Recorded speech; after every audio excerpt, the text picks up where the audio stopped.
Bonjour tout le monde, bienvenue sur notre chaîne. Aujourd'hui, je vais vous parler de la racine carrée. Alors, هذا الجذر مربع اللي ربما يدرس في السنة نهاية السنة الثامنة ويتم التعميق في هذا المفهوم في السنة التاسعة الثانوي إعدادي. دونك ليدي ديال هاد لا راسين كاري سي سامبل، هي أن نحاولوا العلماء الرياضيين لقاو بعض الأعداد اللي ممكن نحولوها إلى مربعات كاملة، والأخرى التي لا يمكن تحويلها إلى مربعات كاملة. كيف ذلك؟ Alors pour transformer واحد لو نومبر تكون عنده اون كاري بارفيت، هي بحال مثلا الا قلت لك أربعة تقدر تقول أنها كتساوي اش؟ 2 أس 2، يعني 2 أو كاري. معنى أن 4 هذا العدد هذا on peut l'écrire sous forme d'un carré parfait. اش قلت دابا؟ بأن العدد 4 يمكن كتابته على شكل مربع كامل اللي هو 2 أس 2. ممكن أيضا نقول لك 9 حتى هي، 9 حتى هي كتكتب على شكل ان كاري بارفي. يعني أنا كنخلط العربية والفرنسية على ود النظام التعليمي الآن حاليا يعني يزاوج بين اللغتين، واخا أنه في الكوليج كيدير لكم فرنسية، ولكن حنا كنعرفوا بلي لا بالتشويه العربية حاليا ريثما يكون التحول التام. العدد 9 حتى هو ممكن نكتبوه على شكل 3 أس 2، يعني كتردو مربع كامل، صح كنقول سي ان كاري بارفي. ممكن أيضا نقول لك 0.04 حتى هي كتساوي 0.2 أس 2. إذا هذه القضية ماشي حكر فقط على الأعداد الصحيحة، حتى هي على الأعداد العشرية أيضا، وأيضا حتى الأعداد الجذرية بصفة عامة. إذا نقدر نقول لك مثلا 25 على 36 كتساوي 5 على 6 الكل أس 2، على اعتبار أن 5 أس 2 هي 25 et 6 au carré c'est 36. دونك هاد الأعداد اللي كنكتبوها على شكل مربعات كاملة كنقولوا بلي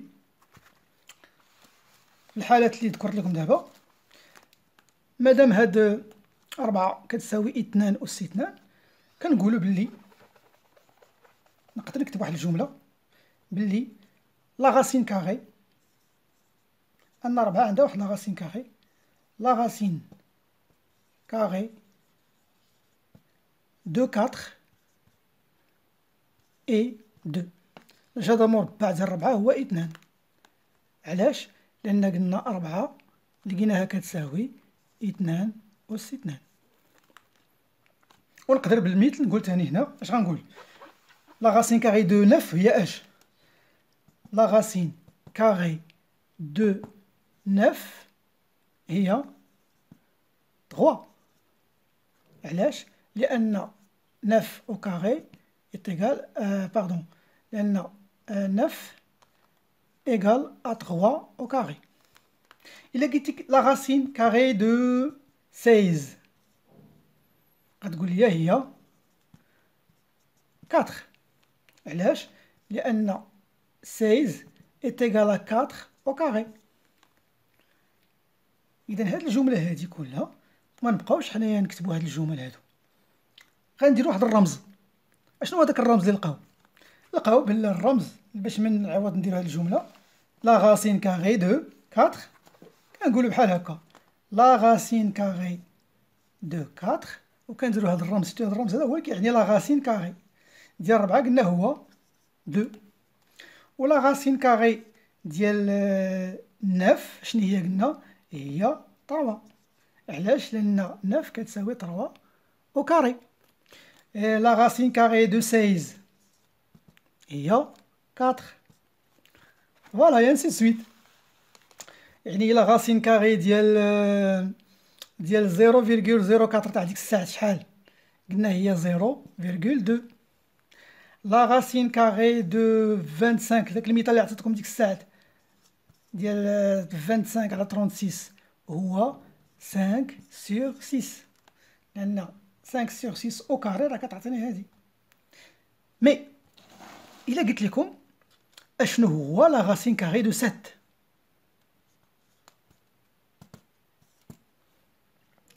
واش كاين شي عدد نرفعو أس 2 ويعطيني هاد 7 بحال هذا درت 2 أس 2 عطاتني هاد 4 اللي في وسط الجذر 3 أس 2 كتعطيك 9. إلا قلت لك دابا لا غاسين كاري دو 7 شنو هي؟ إذا لقاو بأن ماشي جميع الأعداد كتكون عندها قيم مضبوطة، الجذور المربعة ديالها كتكون مضبوطة ماشي كلهم، كاين بعض الأعداد كتبقى هكا، يعني جذر مربع 7 كيبقى جذر مربع 7 ما كنخلوه تحت الجذر ما كيخرجش. وكاين بعض الأعداد الآخرين بحال هادو اللي الجذور المربعة ديالهم كتعطينا قيم مضبوطة، إما تكون صحيحة أو لا عشرية أو لا كسرية. ولكن بحال جذر 7 لا كيبقى جذر 7 وصافي. وما تكون لنا أعداد جداد بحال جذر 11 حتى هي كتبقى هكا، بحال جذر 2 حتى هي كتبقى هكا. ولكن إلا كانت عندها شي قيمة مضبوطة راه كنقولوا له كتساوي. وإمتى كتكون عندها قيمة مضبوطة؟ إلا استطعت نكتب داك العدد اللي في وسط الجذر مربع على شكل مربع كامل. يعني علاش حنا جذر 4 كتساوي 2 وهنا غيظهروا لنا الخصائص ديال جذر مربع، لأنني نقدر نكتب هاد 4 عوض ما نكتبها 4 نقدر نكتبها على شكل 2 أس 2، وبالتالي كتساوي 2 لأن قلنا 2 هي لا راسين كاري دو 4. وهنا كيعطينا فكرة على بعض الخصائص ديال الجذر المربع. شنو هاد الخصائص ديال الجذر المربع؟ لاحظتوا بلي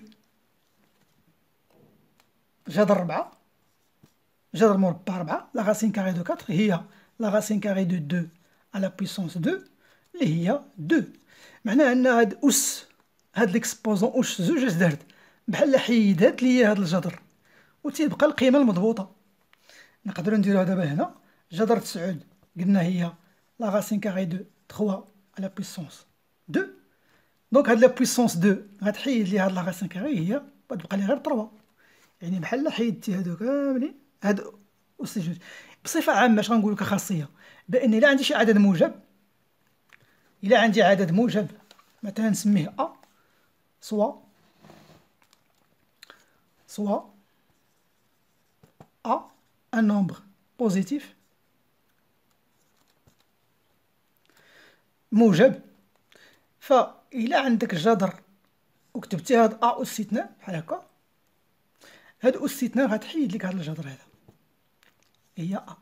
ها الخاصية الأولى، جذر مربع ديال شي عدد أس 2 هو هذاك العدد اللي تحت أس 2. من الخصائص الأخرى أيضا اللي يمكن نستنتجوها هي أن هاد الجذور المربعة تفيدنا كثيرا في حل بعض المسائل. مثلا إلا قلت لك عندنا واحد المثلث قائم الزاوية ان تريونغل ريكتانغل، هذا كتعرفوا هو ليبوتينوز اللي هو الوتر نسميه اش، وعندنا القياسات ا و بي. هذا القياس لا ميزور ديال هاد لو كوتي، وهذا بي هي لا ميزور ديال هاد لو كوتي. راه كتعرفوا بلي فيثاغورس اش كيقول لك؟ الا بغيتي لا ميزور قياس ديال هاد اش ديال ليبوتينوز كدير اش او كاري كتساوي ا او كاري هاد الضلع اس 2 زائد هذا اس 2، وبهكذا كنقدروا نلقاو من بعد لا ميزور القياس ديال ليبوتينوز. المثال الكلاسيكي اللي كتعرفوه كلكم هو إلا عطيت هاد الضلع 3 وعطيت لهذا 4 الوحدة أي وحدة سواء السنتيمتر أو المتر اللي بغيتو، غنقدروا نلقاو بأن ليبوتينوز القياس ديال الوتر أس 2 كيساوي 3 أس 2 زائد 4 أس 2، يعني أن الوتر أس 2 كيساوي 9 زائد 16، يعني أن الوتر أس 2 كيساوي 25. ولكن حنا بغينا اش، مقياس اش ماشي اش أس 2. إذا ديك الساعة اش كنديرو في هذه الحالة باش كينفعنا لا غاسين كاري؟ كنقول بلي اش يعني القياس ديال هاد ليبوتينيوس كيساوي هاد الجذر، كنقلب على الجذر المربع ديالها، كندير ليها لا غاسين كاري دو 25. وكتعرفوا بلي 25 يقدر تكتب على شكل مربع كامل اللي هي 5 أس 2. وهاد أس 2 تقدر تحيد ليها الجذر وغتولي كتساوي 5. وكاين اللي كيديرها مباشرة، فاش كتلقى 25 كاين اللي كيمشي لهنا تيقول لك إذا اش كتساوي 5 دغيا. ولكن منين جات؟ راه جات من هنايا، درنا ليها لا غاسين كاري ومن بعد شفنا بلي 25 كتكتب على شكل مربع كامل اللي هي 5 أس 2. هاد أس 2 لهاد ليكسبوزون هذا أس 2 هو اللي كيحيد ليه هاد الجذر المربع، كتبقى ليه غير 5. وكنعرفوا بلا هاد الجذر المربع ديال 25 له قيمة مضبوطة الى اون فالور اكزاكت اللي هي 5. بعض المرات ما كتكونش الامور بهذا الشكل. مثال، الا بدلنا مثلا القياسات، الا قلت لك بلي مثلا هنايا 2 وهنايا نديرو مثلا 7، او لا نديرو شي مثال بسيط 3، غتولي عندنا 2 أس 2 زائد 3 أس 2 اللي غتعطينا 4 زائد 9 اللي هي 13. وفاش غنجي لهنايا اذا ملي كنوصلوا لهاد المرحله هذه اش أس 2 تساوي 13، اذا اش كم تساوي الجذر المربع. كنبحث على داك الجذر المربع ديال 13. في هذه الحاله ديالتنا واش جذر 13 تقدر تكتبوه على شكل مربع كامل؟ يعني تقول لي بانه كيساوي شي حاجه أس 2؟ ما يمكنش، ما كاين. اذا كيبقى هكا، كنخلوه في الجذر ديالو وكنقولوا هذه هي النتيجه النهائيه، وكتبقى النتيجه بحال هكا دايره. اذا الفكره ديالنا دابا شنو هي؟ كخاصيه اخرى، اذا كان عندي عدد موجب، عدد ا كنسميه ديما ا ولا اكس، كاع نتوما الا خفتوه اكس عدد موجب، فان الى عندي اكس أس 2 كتساوي واحد العدد مثلا بي، وانا كنبحث على اكس في شي معادله، وكنركز هنا على ان اكس موجب لان كاين بعض كاين ما يتقال في هذا الباب هذا. اذا الى عندك اكس أس 2 كتساوي مثلا بي، وانت كتقلب على اكس، تو شيرش لو اكس، اشنو هاد اكس؟ اذا مباشره كدير لهادي لا غاسين كاري دو بي، كدير لها هي الجذر المربع ديال بي. هذا هو الحل المعادله. هذا الحل تقدر ديفلوبيه من بعد الا بغيتي تكملو، الا جاب الله لقيتي ان هاد بي ممكن نكتبها على شكل مربع كامل وكتبعها. الا تكتبت لك على شكل مربع كامل غادي يحل الجذر. مثال، يعني مثلا الا قلت لك بان اكس كاري كتساوي 49، شحال هو اكس؟ كتقول لي اكس كتساوي الجذر مربع ديال 49، اكس ايكال لا غاسين كاري دو 49. نقدر نديفلوبيها فيها نقدر نطور هاد المفهوم. علاش؟ لان 49 نقدر نكتبها على شكل 7 أس 2 هي 49، وبالتالي الا قدرت نكتبها على أس 2، اذا هاد أس 2 اش غيدير ليا؟ غيحيد ليا الجذر المربع، غتبقى ليا غير 7. اذا اكس ديالي هو 7. وكاين بعض الاحيان لا، ما كتبقى هكاك، ما عندك ما دير ليها. فين كتوصل مثلا جذر مربع ديال واحد العدد وما كيتلقى ليه حل، كتخليه هكاك، كتقول هذاك هو الحل. مثلا الا قلت لك اكس كاري كتساوي مثلا 5، كتقول لي ان اكس كيساوي الجذر المربع ديال 5، وهذا هو الحل. ما عندك ما تزيد فيه مازال، لان 5 ما يمكنش نكتبوه على شكل مربع كامل. اذا تقريبا هذا الخاصيات المهمين. بقى فقط نذكر بالخصائص ديال العمليات على الجذور المربعه، باش من بعد غنديروا دي التمارين، نديروا بزاف ديال التمارين اللي من خلالها غيتضح لكم مزيان هذا المفهوم ديال الجذر المربع. الخاصيه الاولى ديال الجذر المربع هو ان الا عندك لا غاسين كاري ديال شي عدد وضربتيه في لا غاسين كاري ديال واحد العدد اخر، راه ممكن تجمعهم كلهم في واحد لاغاسين وتقول هي ا فوا بي. هاد الخاصيه مهمه بزاف، كتساعدنا في التبسيط في لا سامبليفيكاسيون ديال بعض العبارات. بعض المرات كيكون عبارات طوال كنبسطهم بهاد مثلا جذر 2 في جذر 5 تقدر تقول هي جذر ديال 2 في 5 اللي هي جذر ديال لا راسين كاري دو 10.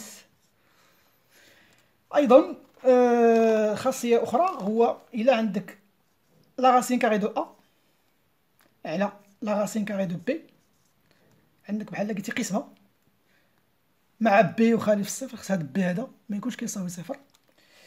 بالمناسبه غنذكركم حتى هاد الخاصيه مهمه، نقدر نديرهم كلهم في جذر واحد ونقول هي ا على بي، مع قلنا بي يخالف الصفر، ضروري ان بي يخالف، ما يمكنش نقسمو على صفر.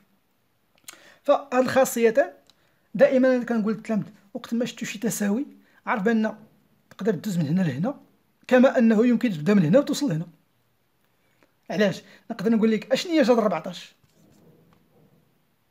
مجموعه، تقدر تفككها تقول هي جذر هي 2 في 7، كدير واحد لا ديكومبوزيسيون، وتقدر ديك الساعه ثاني تطبق على القاعده ان جذر 2 في جذر 7. انت فكيتي هذه القضيه كلشي بهذه الخاصيه هذه. علاش هاد انت كنخدموا هادو بزاف اللي غنشوفوا في التمارين كيفاش كيصلحوا لنا هاد القواعد اننا نبسطوا بعض العبارات. كي قلت لك راه ممكن تكون هنا ودوز هنا وممكن تدوز من هنا للاتجاه الاخر.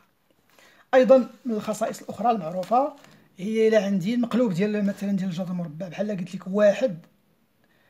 بالمناسبه اللي غنذكركم بهذه القاعده مزيانه مهمه، هو ان الجذر المربع ديال واحد راه معروف دائما هو واحد. علاش؟ لان واحد أس 2 كتساوي واحد، كنقدروا نكتبوه على شكل مربع كامل، وجذر مربع ديال صفر راه هو صفر.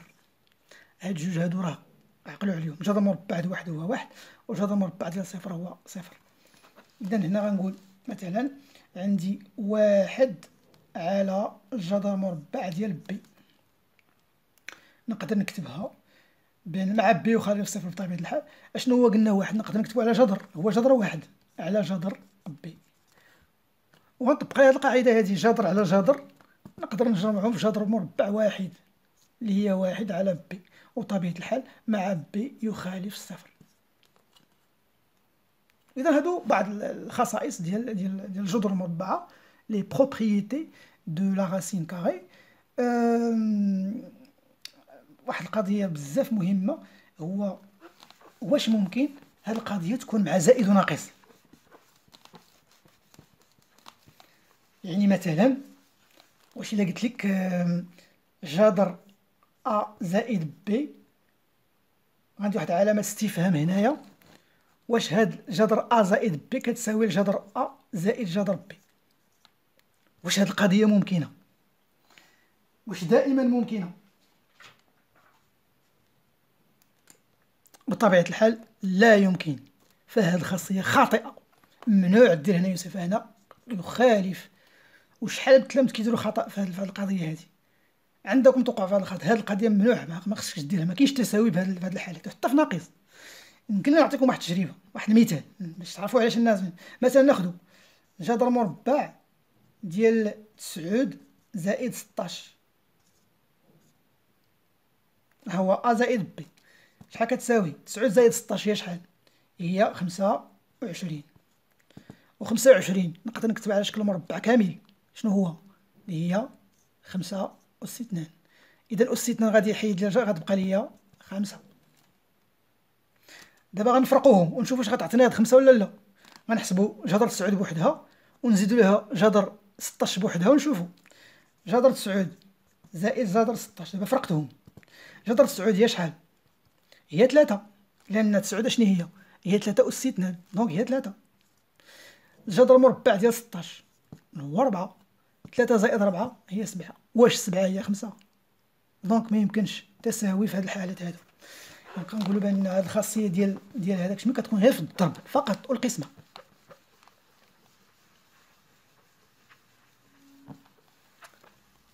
خاصيه اخرى هي الجذر المربع ديال اي عدد كما كان.